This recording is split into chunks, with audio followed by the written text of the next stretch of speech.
Did you know that Telegram introduced the ability to create stories? With the new update, this feature has become available in many countries around the world. As you can see at the top of the screen, there's a story option. If you still don't see this option, go to the Google Play Store and update Telegram.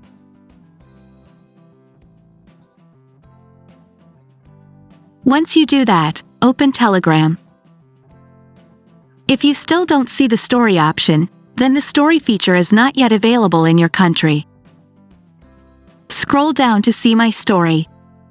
As you can see, the official Telegram account posted their story a minute ago. In the same section, stories from your other contacts would appear. Let me show you how to create a story. Click on My Story. Allow Telegram to use the camera. You can take a photo or video or choose from the gallery. I will choose a picture from the gallery.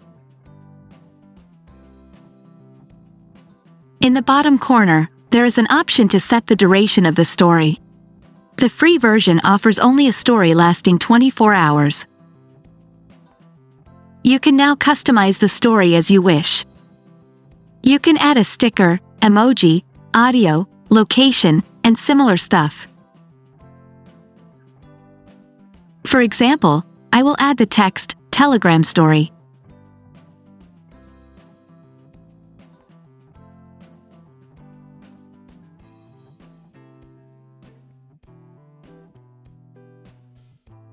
When you're done with the design, click Next.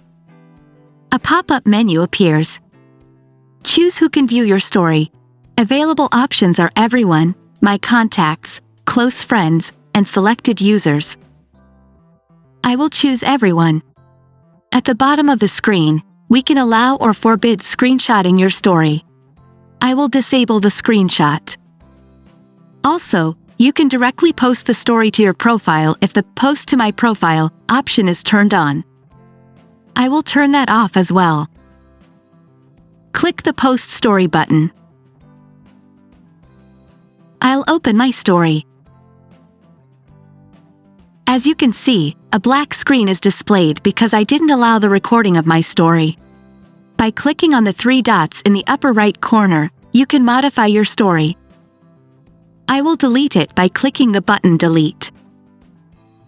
I hope this video helped you discover new things and services. Subscribe to the channel.